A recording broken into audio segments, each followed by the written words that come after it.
Hi, welcome back to another travel video from SN travel vlogs. കഴിഞ്ഞ video കണ്ട് ഞങ്ങളോടൊപ്പം യാത്ര ചെയ്ത എല്ലാവർക്കും ഹൃദയം നിറഞ്ഞ നന്ദി. ഇന്ന് നമ്മൾ പോകുന്നത് പ്രകൃതിയും ഭക്തിയും സമന്വയിച്ച ഇടുക്കി ജില്ലയിലെ അതിമനോഹരമായ അയ്യപ്പൻ കോവിലിലേക്കാണ്. നിങ്ങളുടെ കമന്റ്സും സജഷൻസും തന്നെയാണ് ഓരോ പുതിയ യാത്രയ്ക്കും ഞങ്ങൾക്കുള്ള പ്രചോദനം. ഈ കൊച്ചു ഗ്രാമത്തിലാണ് പഞ്ചശാസ്താ ക്ഷേത്രങ്ങളിൽ ഒന്നാണെന്ന് പറയപ്പെടുന്ന പുരാതന ശ്രീ ധർമ്മശാസ്താ ക്ഷേത്രം നിലകൊള്ളുന്നത്. എന്നത്തെയും പോലെ ഇന്നും നമ്മൾ യാത്ര തുടങ്ങുന്നത് കോട്ടയത്ത് നിന്നാണ്. മുണ്ടക്കയം വരെയാണ് കോട്ടയം ജില്ലയുടെ അതിർത്തി. അത് കഴിഞ്ഞാൽ നമ്മൾ ഇടുക്കി ജില്ലയിലേക്ക് പ്രവേശിക്കുകയായി. ഇവിടെ നിന്ന് വളരെ അടുത്താണ് പ്രസിദ്ധമായ വള്ളിയങ്കാവ് ദേവീക്ഷേത്രം. വള്ളിയങ്കാവ് ദേവിയുടെ മൂലസ്ഥാനമായ പാഞ്ചാലിമേട്ടിൽ നിന്നും ദേവി വള്ളിയിലാടി വള്ളിയങ്കാവിൽ എത്തി കുടികൊള്ളുന്നു എന്നാണ് വിശ്വാസം. ഏകദേശം 110 കിലോമീറ്റർ ദൂരമുണ്ട് കോട്ടയത്ത് നിന്നും ഇവിടേക്ക്. മുണ്ടക്കയത്ത് നിന്നും ഏകദേശം 22 കിലോമീറ്റർ ദൂരമാണ് കുട്ടിക്കാനത്തേക്ക്. ഈ ദൂരം അത്രയും തന്നെ കയറ്റവുമാണ്. സമുദ്രനിരപ്പിൽ നിന്ന് ഏകദേശം 3500 അടി ഉയരത്തിലുള്ള കുട്ടിക്കാനം പണ്ട് കാലത്ത് തിരുവിതാംകൂർ രാജാക്കന്മാരുടെ വേനൽക്കാല വസതിയായിരുന്നു. കുട്ടിക്കാനം വരെ KK റോഡിലൂടെയും കുട്ടിക്കാനത്തിന് ശേഷം കുട്ടിക്കാനം കട്ടപ്പന റോഡിലുമാണ് യാത്ര.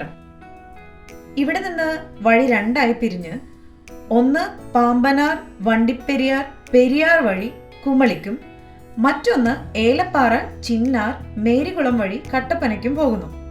നമുക്ക് പോകേണ്ടത് കട്ടപ്പന റൂട്ടിലാണ്. ഈ രണ്ട് റൂട്ടുകൾ തമ്മിൽ താരതമ്യം ചെയ്യുകയാണെങ്കിൽ കട്ടപ്പന റൂട്ടാണ് പ്രകൃതി സൗന്ദര്യം ആസ്വദിക്കാൻ താല്പര്യമുള്ളവർക്ക് കുറച്ചുകൂടി നല്ലത്. കാഞ്ഞിരപ്പള്ളി, മുണ്ടക്കയം, കുട്ടിക്കാനം, ഏലപ്പാറ, മേരിക്കുളം വഴിയാണ് അയ്യപ്പൻ കോവിലിലേക്ക് പോകുന്നത്. കുട്ടിക്കാനം കഴിഞ്ഞാൽ പിന്നെ വരുന്ന അടുത്ത ടൗൺ ഏകദേശം 10 കിലോമീറ്റർ കഴിഞ്ഞുള്ള ഏലപ്പാറയാണ്. ഈ റൂട്ട് തേയിലത്തോട്ടങ്ങളും ഏലത്തോട്ടങ്ങളും കൊണ്ട് അതിമനോഹരമാണ്. ഏലപ്പാറയിൽ നിന്നാണ് വാഗമണിലേക്കുള്ള റോഡ് തിരിയുന്നത്. അതുപോലെ തന്നെ ഇവിടെ നമുക്ക് ഇന്ധനം നിറയ്ക്കാനും ഫാമിലി ആയിട്ടൊക്കെ പോകുന്നവർക്ക് റീഫ്രഷ് ആവാനും സൗകര്യമുള്ള ഒരു പെട്രോൾ പമ്പും അവൈലബിൾ ആണ്.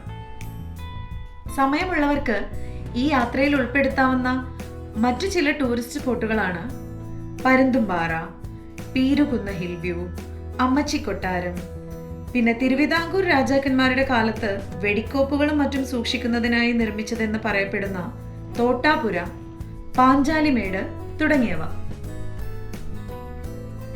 അങ്ങനെ നമ്മൾ മനോഹരമായ കാഴ്ചകളൊക്കെ കണ്ട് കുട്ടിക്കാനവും ഏലപ്പാറയും ചിന്നാറും ഒക്കെ കടന്ന് മേരികുളം എത്തിയിരിക്കുകയാണ്. ഇവിടെ നിന്ന് ഇടത്തേക്ക് തിരിഞ്ഞാണ് അയ്യപ്പൻ കോവിലിലേക്ക് എത്തുക. പെരിയാർ നദിയുടെ തീരത്ത് ഇടുക്കി റിസർവോയറിന്റെ മടിയിൽ സ്ഥിതി ചെയ്യുന്ന ഈ സ്ഥലം ശാന്തതയും മനോഹാരിതയും നിറഞ്ഞതാണ്. ഇവിടെ നമ്മളെ ആദ്യം വരവേൽക്കുക പെരിയാർ നദിക്ക് കുറുകെ നിർമ്മിച്ചിരിക്കുന്ന അയ്യപ്പൻ കോവിൽ തൂക്കുപാലമാണ്. 200 മീറ്റർ നീളമുള്ള ഈ പാലം കാഞ്ചിയാർ, അയ്യപ്പൻ കോവിൽ പഞ്ചായത്തുകളെ തമ്മിൽ ബന്ധിപ്പിക്കുന്നു. കേരളത്തിലെ തന്നെ ഏറ്റവും നീളം കൂടിയ തൂക്കുപാലങ്ങളിൽ ഒന്നായ ഈ പാലത്തിന്റെ നിർമ്മാണം പൂർത്തിയായത് 2012-ലാണ്. കാലാവസ്ഥാ ഭേദങ്ങൾക്കൊപ്പം വ്യത്യസ്ത സൗന്ദര്യം കൈവരുന്നു എന്നതാണ് അയ്യപ്പൻ കോവിൽ തൂക്കുപാലത്തിന്റെ സവിശേഷത.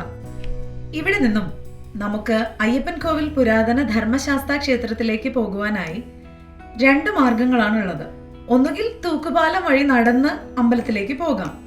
പക്ഷേ ഇങ്ങനെ പോകുമ്പോൾ ഡാമിലെ വെള്ളത്തിന്റെ ഏറ്റക്കുറച്ചിലനുസരിച്ച് യാത്ര ബുദ്ധിമുട്ടാവാൻ സാധ്യതയുണ്ട്. മറ്റൊരു മാർഗം പ്രദേശവാസികൾ നടത്തുന്ന വള്ളങ്ങളിൽ കയറി പോവുക എന്നതാണ്. പോയി വരുന്നതിന് ഒരു വള്ളത്തിന് ഏകദേശം 750 രൂപ മുതലാണ് അവർ ചാർജ് ഈടാക്കുക. ആളുകളുടെ എണ്ണം അനുസരിച്ച് ഇതിൽ വ്യത്യാസവും ഉണ്ടാവും.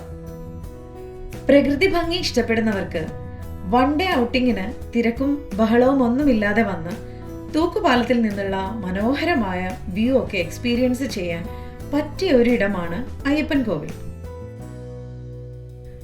വർഷകാലത്ത് ഇടുക്കി ജലാശയത്തിൽ ജലനിരപ്പ് ഉയരുമ്പോൾ ഈ ക്ഷേത്രം ഭാഗികമായി വെള്ളത്തിനടിയിലാകുന്നു. ഐതിഹ്യമനുസരിച്ച് സഹ്യാദ്രിയിൽ ശ്രീ പരശുരാമനാൽ പ്രതിഷ്ഠിക്കപ്പെട്ടു എന്ന് വിശ്വസിക്കപ്പെടുന്ന 5 ശാസ്താ ക്ഷേത്രങ്ങളിൽ ഒന്നാണിത്. ഈ 5 ക്ഷേത്രങ്ങളിലും ഭഗവാന്റെ 5 വ്യത്യസ്ത ഭാവങ്ങളാണുള്ളത്. കുളത്തൂപ്പുഴ, ആര്യൻകാവ്, അച്ഛൻ കോവിൽ, അയ്യപ്പൻ കോവിൽ, ശബരിമല എന്നീ ക്ഷേത്രങ്ങളാണ് പഞ്ചശാസ്താ ക്ഷേത്രങ്ങൾ എന്ന് പറയപ്പെടുന്നത്.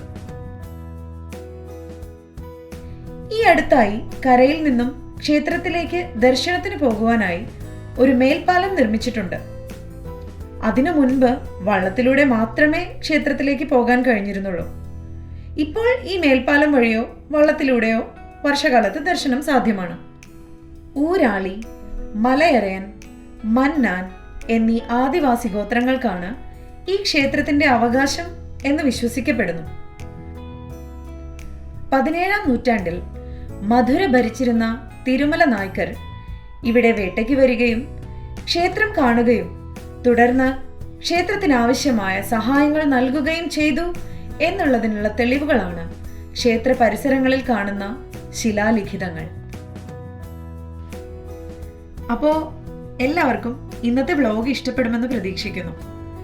നിങ്ങളുടെ വിലയേറിയ കമൻസും സജഷൻസും പ്രതീക്ഷിച്ചുകൊണ്ട് അടുത്ത വീഡിയോയിൽ കാണുന്നത് വരെ signing off SN Travel Vlogs.